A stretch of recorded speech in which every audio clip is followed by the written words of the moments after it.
The Locked On Podcast Network presents the Big 6 in 60. The 6 biggest national sports stories from the local experts of the Locked On Podcast Network. Get the real story, why it matters, what's next, who wins the big game, and more, all in 60 minutes. The Big 6 in 60 starts now with the biggest story in sports.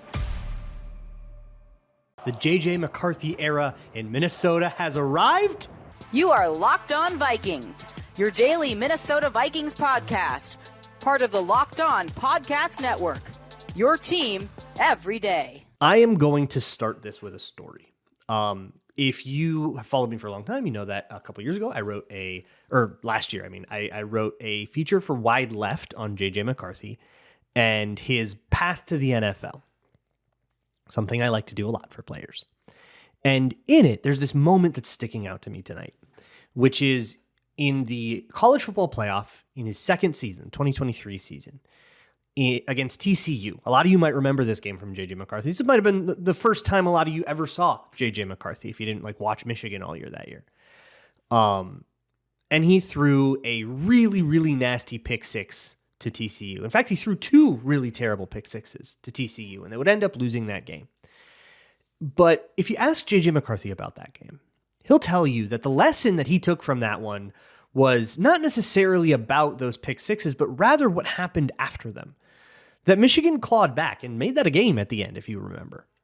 And it taught him a lesson about how much a really bad pick six can blend into the background of a game.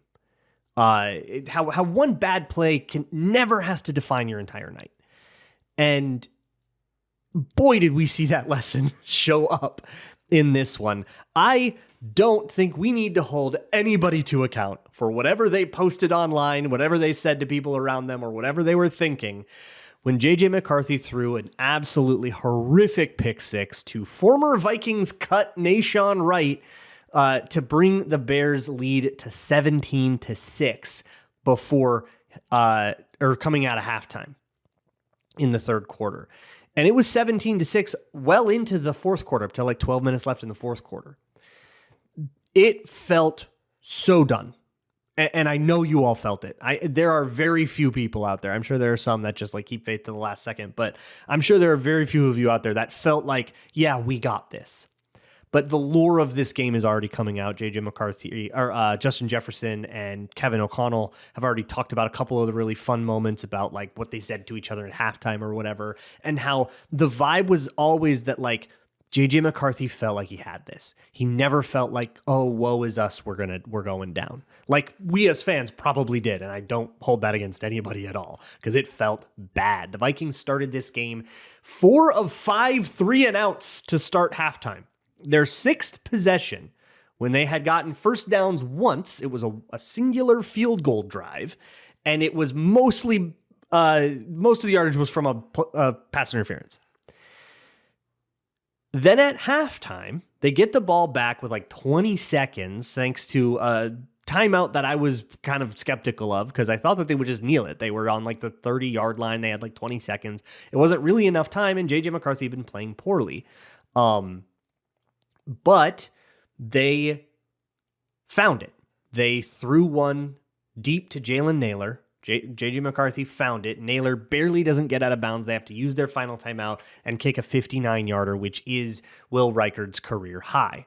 He nails it. The Vikings would win by 3. That is a very big one, and Will Reichard hitting all 3 of his kicks was huge. A couple of really big performances on special teams. We won't be able to get to every detail of this one, by the way, in a half an hour, but I do want to also shout out Miles Price on special teams, who had a really nice day as a returner. But that moment, you felt it kind of turn around. But then the pick six happened after that and just cuts all that momentum away. You go into halftime, it's 10-6. You feel like, look, it's only a 4-point game. We're in this. We got this, even though we've been outplayed for the entire first half. Why they got outplayed for the entire first half, I'm going to put a pin in. I'll get to that later. But for me, the headline of the game is that J.J. McCarthy settled in. That he and that's the thing everybody's talking about. How did he settle in, right? The difference between first quarter McCarthy and fourth quarter McCarthy was totally different. He just kind of had to get into the rhythm of the game. The ways in which McCarthy struggled early were kind of the ones that I expected, right?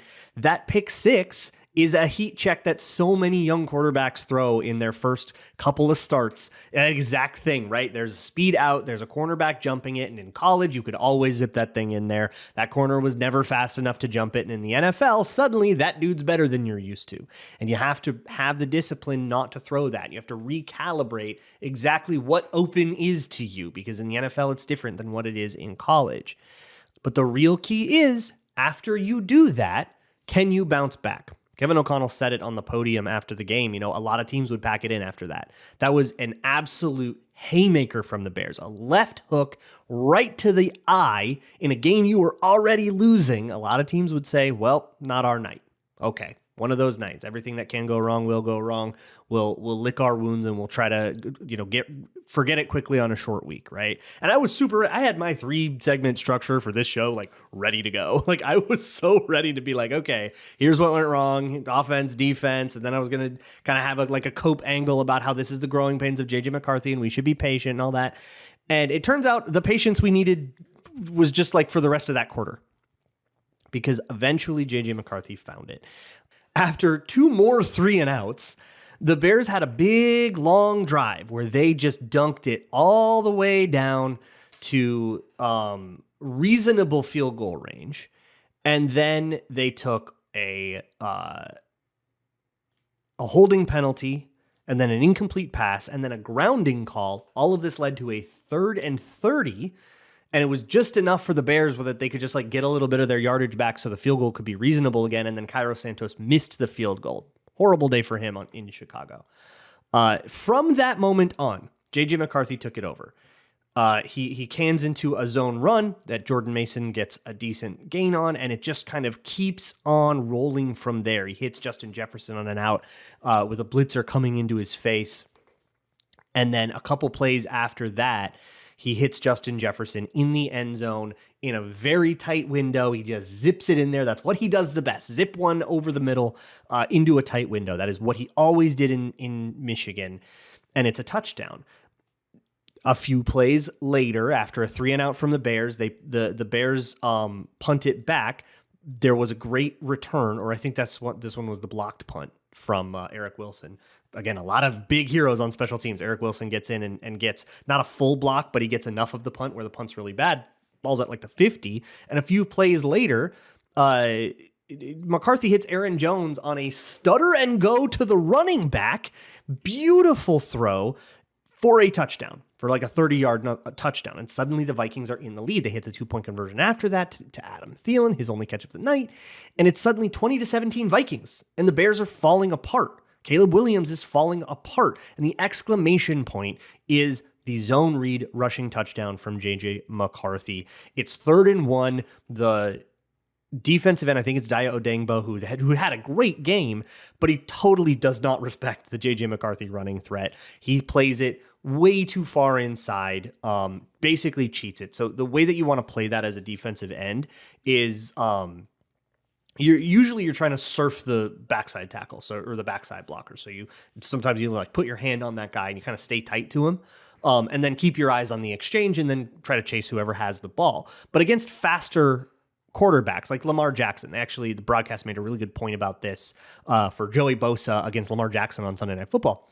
Against a faster quarterback, you might want to cheat to the outside a little bit. Say, well, if that quarterback's going to keep, I want to give myself a head start because that guy's fast. Odengbo does not do that at all, and J.J. McCarthy runs right around him, and it's a foot race to the end zone, which he wins, and the Vikings are up 27-17 with 2.5 minutes to go. The rest of the game is a little bit spicy, but mostly a formality. The Bears will score another touchdown, but it ultimately turns out meaningless because of, again, another great special teams moment from Ty Chandler, who catches the ball in the end zone and has the wherewithal to run it out, which you would usually never want to do because you take a kneel down, you get the ball at the 35. You usually would never want to do that. But by running it out, there was 2:02 left on the clock. You chew up that last two seconds, and you take the 2-minute warning away from the Bears. Beautiful stuff. That leads to the Vikings win. Most people can't name all their financial accounts or even what they're worth, whether it's a 401k or properties or investments. And when you don't have the full picture, you can end up leaving money on the table. That's why there is Monarch Money. It's an all-in-one personal finance tool that brings your entire financial life together in one clean, easy-to-use interface on your laptop or your phone. Monarch does the heavy lifting for you. You can link all your accounts in minutes, see clear data visuals, get smart categorization of your spending, and finally feel in control of your money without ever touching a spreadsheet. I linked all my accounts to Monarch and immediately spotted a few subscriptions I wasn't even using. Canceling those all can save you money every month. Don't let financial opportunities slip through the cracks. Use code LOCKEDONNFL at monarchmoney.com in your browser for half off your first year. That's 50% off your first year at monarchmoney.com with code LOCKEDONNFL. In the Monday Night Football loss to the Minnesota Vikings, it was the first time Caleb Williams let the Chicago Bears down. You are Locked On Bears, your daily Chicago Bears podcast. Certainly a lot of blame to go around. So we'll focus on the quarterback's performance first and then kind of look at everything else that went wrong that certainly didn't make his job easier. And yet we are one Caleb Williams throw differently away from the Bears winning this game and not losing it. Like ultimately that's where most of that's ultimately the quarterback just has such an impact on the game that he stands squarely at the top of a long list of blame around this team. But we'll look at some of the good stuff as well, some of the things to be encouraged about moving forward. And that's true for Caleb Williams as well. It was certainly not all bad. He started 10 for 10. It was a lot of checkdowns and taking what the defense gave him. But in this first half, he was in rhythm, locked in, and it felt kind of like that second preseason game against the Buffalo Bills, where it was like, yeah, this is generally what it's supposed to look like from your quarterback. And it felt like everything we were hoping for and expecting in his first game running Ben Johnson's offense. But he never really found that rhythm again in the second half and missed enough throws, just not hitting open guys, like just missed them, that leave me feeling like the quarterback let the team down because the open receivers were there and he found the open receivers. And like for the last, what feels like almost decade of quarterback play in Chicago, so often the problem is like not being able to read the coverage correctly and not finding open receivers and not processing quickly enough where we never even get the opportunity to throw the ball to an open guy. But it feels like so much of this game felt like Ben Johnson gave Caleb Williams enough answers to the test and led the horse to water. And there were just too many times when he couldn't drink. When he's got, I think it was DJ Moore, wide open on that deep left throw right outside the end zone that probably would have been a touchdown and would have been the difference in the game. Or earlier, there's an open slant over the middle field that he just sails on DJ Moore. There were a handful of throws in this game that were not bad decisions, not struggling to find the open receiver, not no one's open on the play, just everything was essentially schemed up the way it was supposed to be. Everything was taught to Caleb Williams the way it was supposed to be. And all Ben Johnson needed him to do on those plays was make the accurate throw. Like that was supposed to be, in theory, the easiest part of the process. And in any one of those individual throws, you can point to, okay, offensive line pressure here or there, or, you know, the defense doing some things to change things up visually here or there. Like you can always, any individual play, you can poke holes in it and find reasons as to why on that throw he missed. But ultimately, in year two of Caleb Williams' career as a number one overall pick, now in Ben Johnson's offense, like there just can't be excuses anymore. Like he had it's hard to say like a bad game. I mean, yeah, he had a bad game overall. I mean, that throw in the first half to Rome Odunze was beautiful. Like he made some great throws in this game, but overall, like he missed enough throws that he should make and could make up for it with the special plays that he did make in this game. And that's the most difficult part about this. Like it was there for him to make the plays. And so often last season, nothing was there and he found some way to make the plays. Like it was spectacular the way he would create something out of nothing. But like here, they had created the something for him and got nothing on too many of those plays. Like you can miss one or two throws here or there, but I haven't been able to like rewatch and go back and count, but it felt like 6 or 8. Like that's too many. He finished 21 of 35 for 210 yards and a touchdown. It's not a bad stat line by any means. And it wasn't like some horrendous quarterback play. Like the Bears lost by 3. Like it was not like Caleb Williams was terrible all game, and that's why they couldn't get anything going on offense. But I think Caleb Williams was the difference, the biggest difference between winning and losing this game, in spite of everything else that went so wrong for the Chicago Bears in this game. And we'll talk about the long list of the rest of the blame that can absolutely go around. This is not all on Caleb Williams' shoulders, but singularly, the player who had the most control over the outcome of this game was Caleb Williams, and he didn't do his job well enough, independent of everything else going on around him, that ultimately leads to him letting this team down. Now, the glass half full look at that is, in spite of everything else going wrong on this team, and we'll get into specifics, but things that happen on defense, the offensive line, the running game, special teams, like the Bears had a lot of different things go wrong, and still they were 3 points away from beating the Vikings. Like, they were close in this game. And that tells you, like, hey, maybe they're close to success. That if they can do all these things poorly and still almost beat the Vikings, then they clean up a few of those things they're doing poorly, and they should be in a pretty good position. And even from a Caleb Williams perspective, like, the glass half full view on him missing these throws is like, he's missing the easy part. Like, that's the part that's easiest to clean up. It's kind of, in a lot of ways, the least concerning thing he could have done wrong in this game.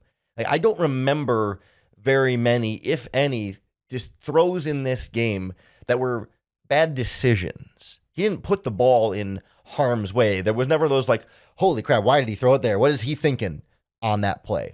There weren't a lot of plays where, he's truly slow to read a progression. He's just standing in the pocket and takes the sack, right? Like, you could see his helmet going quickly, 1 to 2 to 3. And sure, there were times he probably held on to the ball too long. And there were times when he couldn't find an open receiver. And Troy Aikman and Joe Buck pointed out a number of times when, there's an open Rome Odunze or an open receiver somewhere on the play that he just doesn't end up getting the ball to, and he checks it down instead. I'm not as worried about that, because ultimately he was finding players to get the ball to. He was finding the open receiver on plays. He just couldn't hit him. And like, throwing the ball accurately should be the most fixable thing here. You don't have to speed up the processing. You don't have to change how he's reading defenses or progressions. You just got to set the feet and deliver the ball with good mechanics. And easier said than done when Brian Flores is blitzing you and your offensive line is having some problems, et cetera, et cetera. But like, also, number 1 overall pick, smart offensive play caller with a good game plan who put him in good positions to succeed.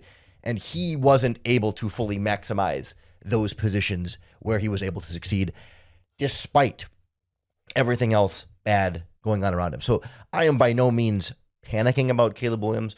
I think everything that was going wrong with him in this game is fixable and improvable and should get better. And ultimately, he did enough good to give you a lot of that faith and confidence, too, that better play is coming. But for the first time this game, felt like he did a little bit more of the letting down than the rest of the team. Your Fighting Illini are the 9th ranked team in the entire country, but why does it still feel like they're fighting for respect? You are Locked On Illini, your daily podcast on the Illinois Fighting Illini.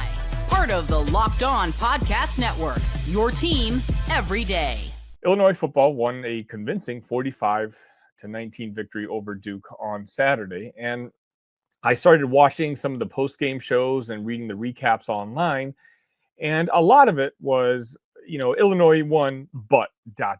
Just making excuses, for the 5 turnovers that Illinois got, and maybe not giving the Duke credit for a team going on the road against a Power 4 team and really handing it to them, in particular in that second half. And so what I wanted to do, and maybe I'll kind of do this every few weeks, is kind of check in with a national guy and get a national perspective on how things are being perceived, not just internally from us who are rooting for the team in Champaign, but from outside Champaign and what the people and media think of this Illini football team. And so I'm going to start that off today by bringing on Spencer McLaughlin from Locked On College Football. You'll catch that right after this. Spencer McLaughlin of Locked On College Football. Spencer, you know what? I got a little venting to do, and I want to hear what you think.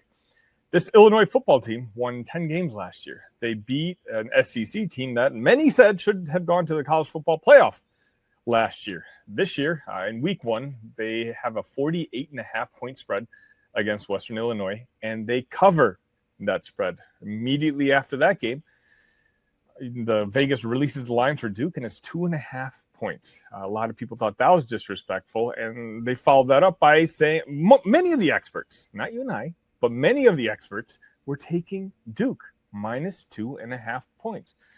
Illinois ultimately wins 45-19, and still I get this pushback on how good this Illini team is. Are they essentially just going to have to wait until that week 4 matchup against Indiana to really establish themselves as a team that the country will respect? Yeah, it might be the case for some people. I think those that look at the college football landscape closely and consistently won't have to get there. But what you're ultimately dealing with here is brand bias. You know, if you swap the helmets and put on a different Big Ten team like Michigan, for instance, who was wildly overrated going into the season, like a top 15 team, why? I did not understand that whatsoever. That was way too high, and they lost to Oklahoma this weekend, and they will lose other games this year as well. So I think if it were Michigan in the Big Ten, I think if it were several SEC teams that, you know, got a lot of preseason respect and were not worthy of it, Florida comes to mind here. No, you wouldn't have to work as hard. But this is Illinois football. And so we saw this last year with Indiana. It's funny you bring them up because I had the same conversations over on Locked On College Football about Indiana a year ago when people were belly aching about they haven't beaten anyone and their schedule. Like, yeah, okay, their schedule is not as tough as other people. I'm not trying to argue that. What I am going to argue is your objection to Indiana's inclusion in the playoff wouldn't be there if it were Michigan or Ohio State that did the same thing with the exact same schedule. And I know that because in 2023, Michigan was ranked inside the top 5 with a similar strength of schedule because they canceled their home and home with UCLA, I believe it was, and they were going through this weak slate, and it was all just leading up to the Ohio State game pretty much. And they had an average margin of victory that was within 2 points of what Indiana was doing to the bad teams they played a season ago. So I think that's what Illinois is fighting here. This is not a traditional football power. They have not been very good until the last couple of seasons, and Brett Bielema is doing a really good job. Saturday was an excellent outcome for the Illini. They did really, really well to go and win that game on the road. Is it against the best team in the country or the toughest environment in the country? No, but that was a road Power 4 game that, as you pointed out, the game day crew were confident in picking Duke probably because they were at home. And so for me, I don't look at number 9 for Illinois and think that is them being overrated, because a ranking is reflective of what you have earned to that point. And based on last year and based on the offseason, and based on what we have seen so far, yes, Illinois absolutely deserves to be seen as one of the 10 best teams in college football this year. Duke is not a slouch team. I mean, I was impressed Illinois eventually got to putting up 45 points in the game, because early on I thought, yeah, that's not going to happen. They couldn't run the ball consistently, and Duke is a very well-coached defense, but Illinois was just better. And so I think for the Illini, as more wins come in, people will start to give them the respect they deserve. I don't have to get there. I know how good they are. And if Indiana beats them, yeah, that does say a lot about Indiana in a couple of weeks. I've, of course, been very vocal about my selection of the Illini preemptively in that game because I think they're going to win. But I just look at what Illinois has done so far, and what a ranking is should be reflective of what you have done to that point. And Illinois really can't have been more impressive through 2 games than what they have been so far. So let me ask you, a guy who has the pulse of the country, when you deal with all kinds of fan bases, is it Indiana that Illinois is going to have to eventually overcome? And again, it's frustrating as an Illinois fan having to say that, because there's a big rivalry with the Hoosiers at this point. Last year, a lot of Illini fans think they wish they had a chance to at least play Indiana, who ended up being the darling story of college football last year. We can't wait for the matchup this year. And of course, I know Kurt Cignetti and Brett Bielema are going to do their best to get some sort of prime time, or at least some elite TV spot for this game in week 4. But do you think that's what it's going to take for Illinois to finally be acknowledged as, like, you know what, yeah, guys, this is a legitimate top 10 team? Or are they going to have to win the game after against USC and put up a challenge against Ohio State and all these sort of challenges before Illinois is actually given the respect that they may deserve? I think it depends on what kind of respect you're trying to garner. If people are looking at Illinois across the country and saying, I don't think that's a top 12 team in college football, it's top 20, but I don't think they deserve to be in the top 12. It's Illinois, for goodness sake. I think Indiana and USC winning those games has to put that to bed.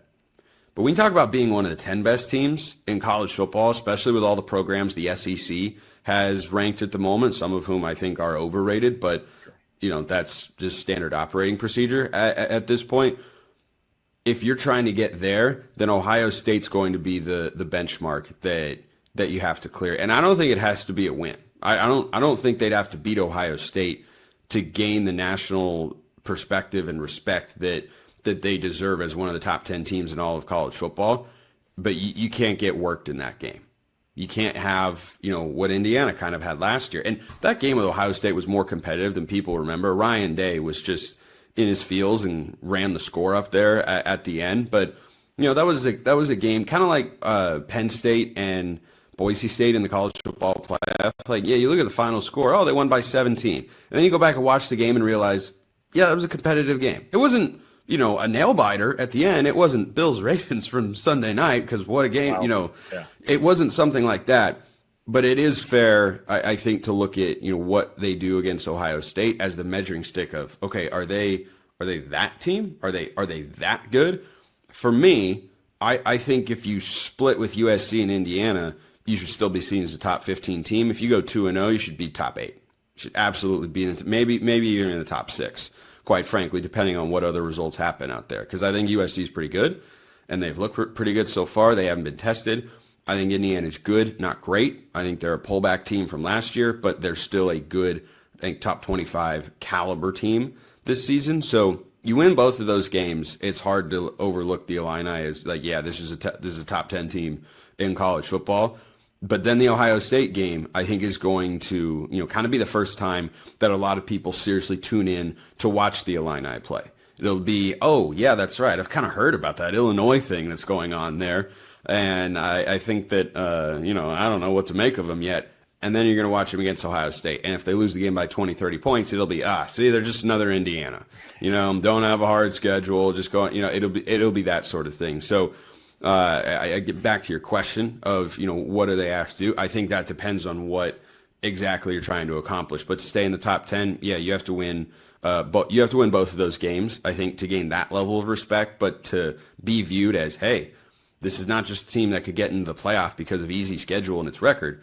This is a team that, could actually go make some noise in the playoff. That Ohio State game is going to be the moment that we really find out. There's a scenario if Illinois is able to sweep the next few games up until that Ohio State game that could be a top 5, top 6 matchup in Champaign. Yeah, that is entirely possible. But obviously they'd have to win against both Indiana and USC. But if they do, well, Brett Bielema, he says one game at a time. But here at Locked On Illini, I can sit here and dream. The NFL season is finally here, and FanDuel is making sure you're ready for kickoff with this can't-miss offer. Right now, new customers can bet just $5, and if your bet wins, you'll get $300 in bonus bets to use across the app. I love using FanDuel because it fits however you like to bet. Player props, building a same-game parlay, or even jumping in live as the action unfolds. It's quick, easy, and the best way to add a little more energy to Sundays. So are you ready to play? Download the FanDuel app now by visiting FanDuel.com to get started. That's FanDuel.com to place your first $5 bet. You are Locked On College Crossover, part of the Locked On Podcast Network. Your team every day. It's interesting, man. Before we get into our big topics, yeah, the winner of this game, first of all, the loser of this game, certainly season's not over, right? Long season ahead, the expansion of the college football playoffs. But the winner of this game is going to have a signature win in their back pocket, really putting you in the driver's seat to Atlanta and, of course, a spot in the college football playoffs. Absolutely. I think what's really wild to me about this is we're going to get into who these teams are. But as of right now, Tennessee looks to be ascending after a quarterback switch that many of us thought was actually a wild improvement because last year couldn't have been worse. That was the whole storyline. People were like, well, new quarterback. And we said, well, hold on. it actually might be better for them. Turns out it might be the case, but this is going to be a signature win for Tennessee. You're going to say we get Georgia coming our place, and the knock's going to be, well, it was Neyland, it was early on, and you got a new quarterback. That shouldn't be the knock if Tennessee wins. And conversely, Georgia's going to be like, well, first-year quarterback, they lost all that talent at running back and the defense. That shouldn't be it as well. These are going to be good wins either side of the ball, and something that, you're right, setting up for the rest of the season is going to be something to hang your hat on. Completely agree. Yeah, I mean, as I said in the cold open, I mean, Georgia's absolutely dominated this series, won 8 straight. Last win in this series came between the hedges. Joshua Dobbs, Hail Mary to Juwan Jennings back in 2016. Yes. Josh Heupel has tackled everybody in the SEC. He's beaten Alabama twice. He's beaten Florida twice. He's beaten LSU. He's beaten that team, this team. He has not beaten Kirby Smart in Georgia. And I think Kirby Smart has adjusted to Tennessee's tempo and Tennessee's offense better than anybody in the Southeastern Conference. Will this year, I mean, last year it was 31-17 the final. That was the closest this game has been under Josh Heupel. Can Tennessee break through? We'll find out. My question for you is, what do you know about Georgia? Because I sit here and I see a 45-7 win or whatever it is against Marshall, and I see a 29-6 win over Austin Peay, a kickoff that got moved up an hour and then had a 2-hour delay. I mean, what a wasted afternoon, right? Yes. I think that really plays into the mindset and the psyche of that football game where you're just trying to get out there, get healthy, and move on. I see the low score. I say low scoring. I mean, Tennessee beat ETSU 72-17, right? I see this as low scoring, but I don't think Georgia's run hardly anything defensively. Just because Gunnar Stockton has not pushed the ball downfield doesn't mean he can't push the ball downfield. My thing is, I don't know. I have all these stats, and I've talked to people about, what do you know about Georgia? Because it's early in the season. I don't think we know who Georgia is right now, and the same can be said for Tennessee. Yeah, I'm excited to hear that back to us on our side as dog fans are listening to this, because I think right now there's question marks about Tennessee. And so I'm excited to hear you come back, because I want to caution dog fans that I don't think this is Josh Heupel typical team, as weird as that is to say. And we'll get your take on that in a second. But I think the fact that Kirby Smart does have Josh's MO and tendencies. I said this last year. I had so much respect for what Lane was able to do at Ole Miss, because he stopped being the typical Lane Kiffin when he played Georgia. He wasn't going for it on fourth down as much. He wasn't gambling. He wasn't doing the consistent play call that Kirby Smart was so accustomed to doing. Now, can Josh progress? I think as a play or as an offensive schematic guy, man, he's really good. As a head ball coach, knowing the art of how to coach in a game and knowing how to set up his shots, that's the piece that gets really confusing for me. Dog fans are asking Gunnar Stockton to go out there and throw 25-yard bombs. And exactly what you said last game, the corners were back off 8 yards. So Gunnar checked out and said, fine, I'll take the 6 yards to the wide receiver screen every single time. As a football fan, I give you 6 yards every play. Us people who want to win say, yes, please, let's do that again. So it's going to be interesting to me. Georgia, what we know about them is this. Tackling and trenches are vastly improved from last year. It is night and day difference. This offensive line are maulers. Pass pro, we have some question marks. Health, I got some question marks. Running the ball, I have no question marks. This team is a mauler team. Defensively, my word, we have linebackers galore. We haven't been tested secondary-wise. I think we got a couple of dudes back there, but no one knows right now because we haven't been tested. Linebackers and trench monsters galore on Georgia. That's who we are so far that we know. Who is Tennessee that we know, Eric? What have they shown that you can say, hang your hat on, yes, these are who they are? Yeah, and I want to ask you about that run game, because it was very uncharacteristically last year. Georgia could, I know there were injuries. Georgia couldn't run the football last year, so we were soft, Eric. We were soft. That's the answer. Very odd, but obviously Georgia's run the football well this year in the first 2 games. Tennessee, same thing. I mean, Tennessee, from afar, people think Josh Heupel offense, run and shoot, throw it down the field and all that. And yeah, you want to throw through the air. They run the football. I mean, Josh Heupel loves to run the wide splits. Running lanes, open things up. And I mean, he's had 2,000-yard rushers in their career since he's been the head coach here. And no disrespect to Dylan Sampson. He's a phenomenal player, SEC Player of the Year. And with the Browns right now, I mean, you and I can be back there, and I think we'll be okay running the football, right? It's a lot of it with the scheme. And so Tennessee right now running the football well, 246 yards against Syracuse, 250-something against ETSU, whatever. But Tennessee, I think will be able to run the football. And finally, for the first time in this series, they were able to run the football last year in this matchup. So I think Tennessee could run the football. Defensively, I think Tennessee's going to be pretty salty. Allowed 4 touchdowns to Syracuse, which was not good. They're dealing with some injuries in the back end, which I think is a strength at corner specifically. Ricky Gibson's not going to play in this football game. Jermon McCoy, the All-American, not going to play in this football game. So there were some injury concerns, but just like Tennessee last year defensively, it was pretty salty. I think I like Tennessee's defensive line. No James Pierce, a first-round pick, but you bring back so many returners, deeper group of linebackers, much more experience now that have got a lot of playing under their belts, and I like this defense. So it's kind of similar to Georgia, right? Defense, you can hang your hat on a little bit if you're Tennessee running the football, and I like this young quarterback, or not this young quarterback, he's an old guy. We'll talk about him in segment number 2, but that's kind of what I know about Tennessee right now. Now, having said all that, Georgia played Marshall, Georgia played Austin Peay, Tennessee played Syracuse. I don't think Syracuse is very good. Tennessee played ETSU.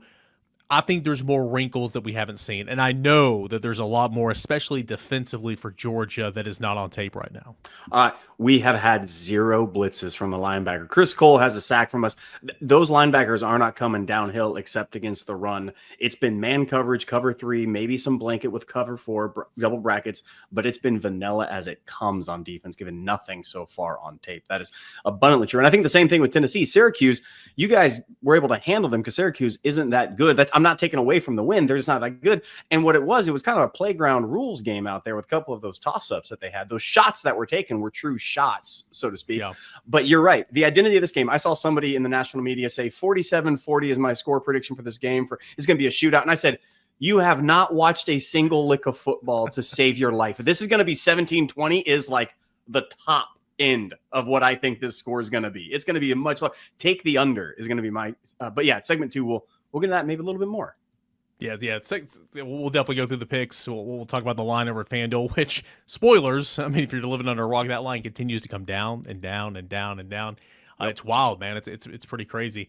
One matchup individual, and I want to touch on a few more of these later, but I think where Tennessee has really been kind of exposed. 2022 was such a great year, went down there to Athens, and, wide receivers couldn't get off the line of scrimmage. Last year, same thing. 2023, the same thing. And Kirby Smart, defensive back, man, he puts the clamps on those corners. Can Tennessee's wide receivers beat that press man coverage, get off the line? Because Tennessee's wide receivers have not done that yet. I love Mike Matthews' physicality. I think he's got an excellent opportunity. This will be a great challenge for him. Chris Brazzell, we'll see. Braylon Staley in the slot, we'll see. Tennessee will run a lot of 12 personnel.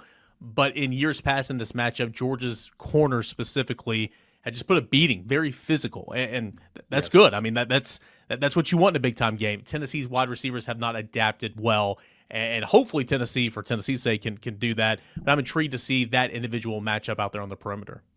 It's really wild. Kirby Smart, what he wants to do and why he was able to have success against Josh for historic stretches against this Tennessee team is because he makes teams one-dimensional. And you have to have multifaceted. If you're running the ball, Tennessee last year, I thought did a pretty dang good job not abandoning the run because I think they knew we have to keep this consistent. Kirby will put guys on islands. We have 3 DBs this year, 3 cornerbacks. Ellis Robinson's not our everyday. He's our 3rd, but my gosh, I think by the end of the year, he's going to be one of the top players on this team.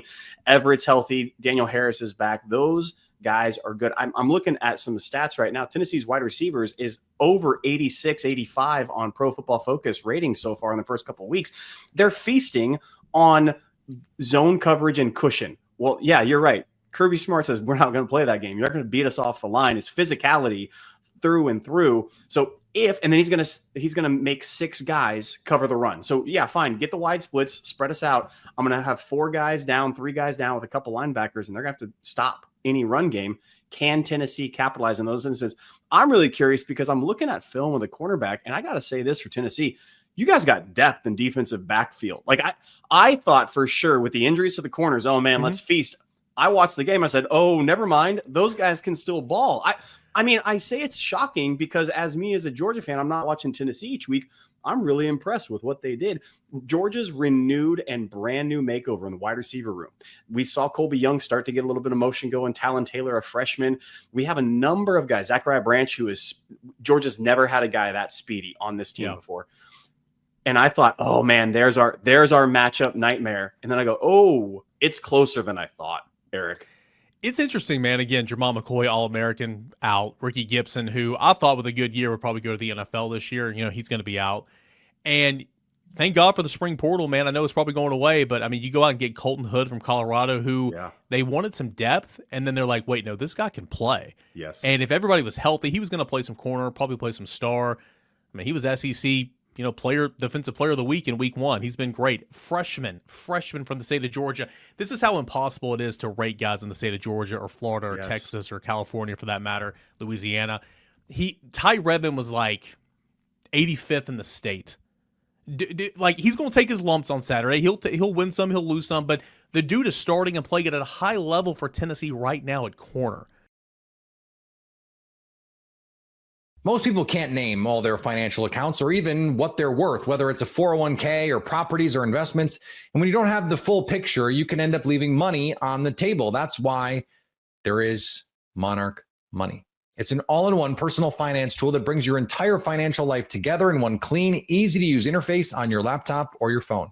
Monarch does the heavy lifting for you. You can link all your accounts in minutes, see clear data visuals, get smart categorization of your spending, and finally feel in control of your money without ever touching a spreadsheet. I linked all my accounts to Monarch and immediately spotted a few subscriptions I wasn't even using. Canceling those all can save you money every month. Don't let financial opportunities slip through the cracks. Use code LOCKEDONNFL at monarchmoney.com in your browser for half off your first year. That's 50% off your first year at monarchmoney.com with code LOCKEDONNFL. As if Jason Crow Jr. wasn't enough, how about another 5-star recruit for Dennis Gates? You are Locked On Mizzou, your daily podcast on the Missouri Tigers. Tony Bryant, a 5-star basketball recruit from the state of Florida, was in town to see Missouri take down Kansas, by the way. And apparently that visit, on top of, hey, I guess give a little tip of the cap to Eli Drinkwitz and his squad, too, for maybe helping seal the deal here. But obviously, congrats to Dennis Gates and his staff on this one, because after landing Jason Crow Jr., one of the top 5 players in the class by all accounts, this is another incredible coup, I would say, for Dennis Gates. Tony Bryant is a guy who has all the versatility in the world, I would say. At 6'9", but very, very mobile. Also, I think this is just a smart move for this young man and for Dennis Gates. By the way, let's start from Dennis Gates' perspective. I really like the idea of recruiting athletes who have immense upside, who maybe haven't reached their offensive potential yet.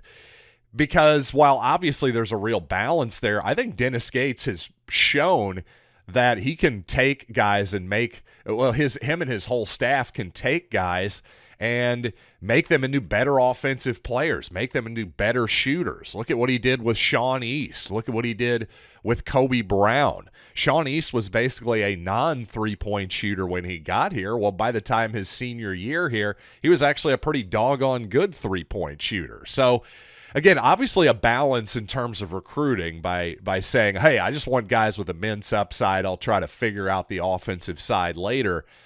You still need shooters, and Dennis Gates is still in on a lot of proven shooters in this class, like Aiden Chronister for one. But Tony Bryant is the type of guy that does not come along all that often to Columbia, Missouri. This is a great day to stack on top of this Mizzou victory, obviously, over Kansas. Again, more on Tony Bryant here. What stands out to me is just what a versatile piece he can potentially be. At 6'9", but a guy who can move. He's not your classic 4-man. If you're thinking of, I don't know, Karl Malone or Javon Crudup from the Mizzou days in the 1990s. But he's looking like he could potentially be the perfect type of 4-man for the modern game. A really good transition player. That stood out immediately because he can finish and handle the ball a little bit in the open court too. I mean, just run, young man, where you are in the ball game and good things are going to happen. I thought, although he's unpolished clearly in the half court, I thought he has some pretty good looking half court, some beginnings of some half court moves there. Nothing crazy, but he doesn't need to be Kevin Durant to be an effective player at 6'9". Just the simple threat to shoot, which he's at least slightly above 30%, I think, from 3 at this point, at least in some tournaments and in some small samples. But I don't think that's his strength or anything like that. But again, at that size, if you just have the ability to shoot, the threat to shoot, and just a good enough handle and a jab step, I mean, that's going to get you a long way if you're that big and athletic. And really the defensive upside there is just immense. He should truly be able, with his mobility at that size, should truly be able to handle just about a player of just about any size, really. So a switchable man, a versatile player on both ends of the court is Tony Bryant.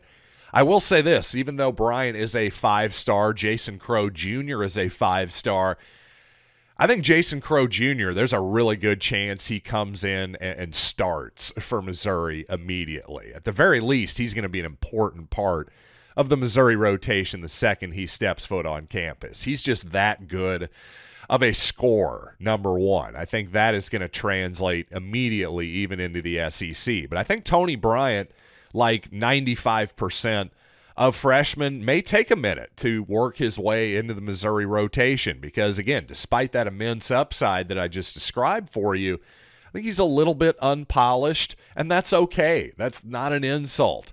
There's a lot of guys who are a little bit unpolished as true freshmen who came in and made immense strides as a sophomore. Anthony Robinson comes to mind just very recently for Missouri, a guy who made tremendous strides. By the way, saw Anthony Robinson, I believe it was Anthony walking down the street with Sean East this past weekend at the Mizzou game. So cool to see that connection is still there. But regardless, this is a great day for Missouri basketball. Another 5-star player to add to the 2026 high school class. Really impressive stuff from Eli Drinkwitz and his staff. I just think this is a great move for Dennis Gates, obviously. And again, I think it's a smart move for Tony Bryant too. If I'm Tony Bryant and I'm the type of player that he is, well, I think Dennis Gates is the perfect coach. Him and his staff, the perfect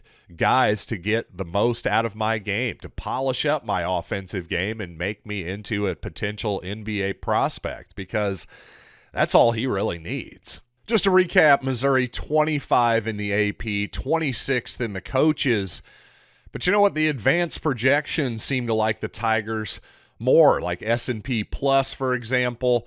13th are the Missouri Tigers currently. And the reason I tend to lean more towards those projection numbers, not only because they're, more favorable to my team, I tend to believe them more than the pollsters anyway. But in fact, I have some real simple logic here. Coming into this season, I think everybody else around the Tigers thought the two biggest question marks were quarterback and offensive line. And quite simply, I think because of how Bo Prabula's played so far, I think quarterback is no longer a question mark for this team. I really believe that. As long as Bo Prabula's healthy, I feel pretty confident. And that doesn't mean that Prabula is going to win the Heisman Trophy or be first-team SEC or never make another mistake. That's obviously not what I'm saying. I'm not saying he's perfect.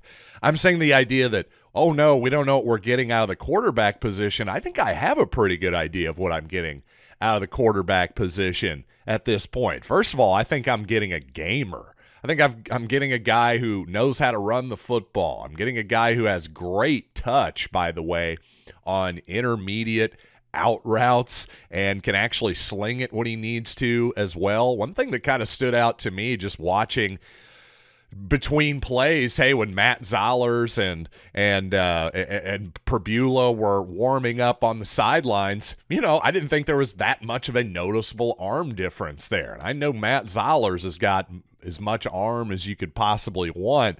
I'll just say Prabula puts plenty of zip on that football as well. I've just been very impressed with him so far, and especially in a circumstance where not only did Missouri spot Kansas a 15-point lead, Prabula had a big hand in that. He made a mistake, coughed up the football that led to a scoop and a score by the Jayhawks. And yet, like a golfer who's just maybe hooked one out of bounds or something like that, instead of letting that, just derail the rest of his round, Prabula was great from then on out for the most part, I would say. So how could you not be impressed with Bo Pribula at this point? Again, his second game ever against the team's arch rival. He's the new guy in town, spot him a 15-point lead, calmly comes back and helps Missouri come back in the ball game. Doesn't get much better than that. By the way, according to Eli Hoff, through 2 games of the 2025 season, Mizzou's Bo Pribula's PFF passer grade is second in the country, only behind Tennessee's Joey Aguilar, by the way. Pribula 5th in his overall offensive grade among all players and 9th in adjusted completion percentage. So obviously you can say, well, Central Arkansas, that's not a real opponent. Kansas, obviously, that's a real opponent. And Pribula, to me, statistically, I don't have the what were his numbers against Central Arkansas. The point is, I don't know that you could do much better statistically just in terms of good old-fashioned box score fantasy stats than what Pribula did against Kansas on Saturday. Also, Eli Drinkwitz went on to say, there's a lot to improve on, but in the biggest moments, in the toughest times, on 4th down, I think he was nails. Well, that's quite a compliment there. Not only was Pribula nails on 4th down, give a big round of applause to Kirby Moore, the Missouri offensive coordinator, who several times in important situations on 3rd and 4th downs just seemed to get Missouri receivers like Brett Norfleet on that catch and run for a touchdown just wide open. And anytime, hey, you get a guy, you scheme a guy wide open like that, hey, yeah, obviously give Brett Norfleet for catching the ball and turning upfield and scoring, but I don't know. I know offensive coordinators don't get any credit in the box score, but on that one, they probably should. That was really good stuff there. And more on, to me, Missouri being a little bit undervalued. And back to that original point there. What were Missouri's 2 question marks in the offseason? Well, of course, everybody pointed to quarterback and offensive line. Now, obviously, the Missouri offensive line still had its moments of, well, not great play against Kansas. They let Pribula get pressured too many times and sacked too many times for my liking. Also, I thought the Missouri ground game, while it had some great explosive plays, wasn't efficient enough overall for my liking. There were, I think, 10 or 11 carries by the Tigers that got a yard or less in the game, something like that. I saw that stat. Apologize to all of you for not having that perfect stat right in front of me. The point here is that there was a lot backing up my point from the previous show that, you know what, this running game just wasn't quite as efficient as it should be. But on this offensive line, though, the thing is, the Missouri offensive line and its issues, to me, the problems are a lot more solvable than I think a lot of other people's problems in the country and maybe even in the SEC as well, because here's the thing. It's not as though Missouri, in my opinion, has been getting physically overwhelmed on the offensive line. I think we've seen this in the NFL too. If you watched week 1 yesterday on Sunday afternoon, there was a lot of shaky offensive line play.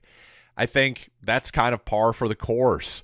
I think early in the season it takes offensive lines, especially when there are new guys each and every year, as there are for Missouri, new transfers in, transfers out, all that kind of stuff. Even your best guy, Caden Green, this is only his 2nd year with the program. He's at a new position. And yet, Caden Green, week 2 against Kansas, according to PFF, 47 pass block snaps, 0 pressures allowed by Caden Green. So again, Missouri's problems to me on the offensive line are real. I'm not trying to hand wave them away. I just think they're a lot more solvable than, say, if we just didn't have the horses up front, if we just weren't getting any pass rush, if we just didn't have the defensive backs, if our quarterback just simply wasn't good enough, most importantly. That clearly is not the case. So I think at the very least, we can take the quarterback concern off the table. I'm just not worried about Bo Pribula anymore. Offensive line, am I still a little bit worried? Yes, I am. Again, I'm just thinking that's something that Missouri, again, solved throughout the 2023 season when early in the season against Middle Tennessee and Memphis, for example, the Tigers didn't dominate. But by the end of the season, they're running the ball down Tennessee's throat, for example. So I just think there's still time for this offensive line to get better. That's some faith in Eli Drinkwitz and Brandon Jones, the Missouri offensive line coach, for sure. But I think they've earned some of that benefit of the doubt. Doesn't mean it's going to happen like it happened before in 2023. I just think that because we've seen it happen before, well, that gives me some faith that at least it can. The NFL season is finally here, and FanDuel is making sure you're ready for kickoff with this can't-miss offer. Right now, new customers can bet just $5, and if your bet wins, you'll get $300 in bonus bets to use across the app. I love using FanDuel because it fits however you like to bet. Player props, building a same-game parlay, or even jumping in live as the action unfolds. It's quick, easy, and the best way to add a little more energy to Sundays. So are you ready to play? Download the FanDuel app now by visiting FanDuel.com to get started. That's FanDuel.com to place your first $5 bet. New Orleans Saints safety Julian Blackmon may be out for the rest of the year, and so that means it could be time for rookie Jonas Sanker to take the reins. You are Locked On Saints, your daily New Orleans Saints podcast. The biggest story around the New Orleans Saints today, and that, of course, is the injury to Julian Blackmon, which could end his season. Where the Saints go from here, what the injury means, and who could be next up. We'll dive into all of that on today's episode. We appreciate you very much, as always, for being here with us, whether it's your first time or your next time, being here with us this time, making us your first listen, and being an everydayer here on the show, which is a proud part of the Locked On Podcast Network, your team every day. Today's episode brought to you by our friends over at FanDuel. Right now, new customers can bet just $5 for your first bet, and if that bet wins, you'll get $300 in bonus bets to use across the app. Head to FanDuel.com today to get started. The New Orleans Saints could be without Julian Blackmon for the remainder of the 2025 NFL season. It's unfortunate. Defensive coordinator Brandon Staley has wanted Julian Blackmon on his team since Julian Blackmon came into the league 5-6 years ago, and gets him for one game, and now an injury, torn labrum, as has been reported, could potentially end his season. That's very much the expectation at this point. We'll dive into how the injury happened, or rather how the Saints found out about the injury in a little bit. But what I want to focus on right now is what this means for the outcome and how this impacts the outlook of the New Orleans Saints defense. And I will say this, losing Julian Blackmon takes the New Orleans Saints opportunities to get takeaways and to take the football away in 2025 and severely diminishes it. Julian Blackmon is the guy that was going to go out there and get interceptions. He's the guy that was the easy pick to lead the team in interceptions after the retirement of Tyrann Mathieu. Being able to go from Tyrann Mathieu and Will Harris to Justin Reed and Julian Blackmon was a really sweet setup for the New Orleans Saints. And now that sounds like that will no longer be the case for them. The biggest impact is the loss of opportunity to take the football away. So someone else is going to have to step up in that category. Whether it's Kool-Aid McKinstry or Isaac Yiadom on the outside at corner, whether it's Alontae Taylor on the inside, whether it's Justin Reed or whoever it is that steps in place of Julian Blackmon, that is going to be the measure by which you're taking a look to say, okay, did the Saints improve, or did the Saints, or rather not improve, but did the Saints find a way to keep the ship afloat over on the defensive side from a takeaway perspective without Julian Blackmon? So it's going to be up to those players to go out there, take the football away in the passing game, in order to try to lessen the severity of this loss, which is not officially season ending at the time that I'm recording this, but is very much effectively expected to be season ending. So who steps into the role? Well, it might be time for rookie Jonas Sanker already. Now listen, Jordan Howden has the seniority and he has the NFL experience, right? A little bit more NFL experience. The Saints have kind of leaned that way. You'll notice this past week, guys like Christian Boyd as well as Vernon Broughton were inactive for this game, or for the game up against the Arizona Cardinals. And in exchange for that, they had guys like Jonathan Bullard and Jonah Williams who were active. So the Saints continue to lean on experience over potential here early on in the season. We saw that with position battles in the offseason. We saw that with the quarterback battle as well, even though Spencer Rattler won and earned that opportunity. Tyler Shuck, though, very much ready and waiting in the wings to get his opportunity. And I think he'll eventually get his opportunity during this season, because I expect that the Saints are going to make sure they get a look at both of these guys throughout 2025, unless Spencer Rattler does enough to convince them otherwise, which is very possible. Or rather, the possibility is there. And so for New Orleans, they have consistently leaned on veteran experience. So it would not surprise me to see Jordan Howden get the nod. However, Jordan Howden was questionable going into last week's game or going into Sunday's game and did not play because of the oblique injury that he's dealing with. So that could potentially have an impact on this conversation as well. Do you go with the guy that's more experienced but has missed time more recently? Or do you go with the guy that's maybe less experienced but has a lot of potential and has a lot of talent? And so you're going to have to make that decision if you're the New Orleans Saints. We'll see which way they go. I feel like because of the versatility, I mean, you listen to Brandon Staley, you listen to Terry Joseph, the passing game coordinator who works with the safeties, you listen to Kellen Moore.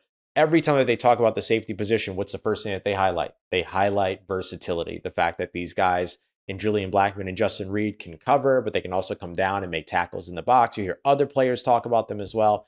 And so when I think about that from the player perspective, that's very much what Jonas Sanker was in college at Virginia. He played deep safety. He came down into the box. He played at nickel. He had some outside corner experience, right? Like there's a lot of different things that he's done. So if the Saints are going to lean on versatility over pure coverage ability, then Jonas Sanker probably gets the nod in this situation. So the third round rookie could see not just action, but starting action in just week 2 of the NFL season here as he goes through. I also think that a lot of this season is about seeing what you have in your young players and seeing what you have in your future. You're taking inventory this year. And so getting that inventory and that evaluation on Jonas Sanker this early is not a negative thing.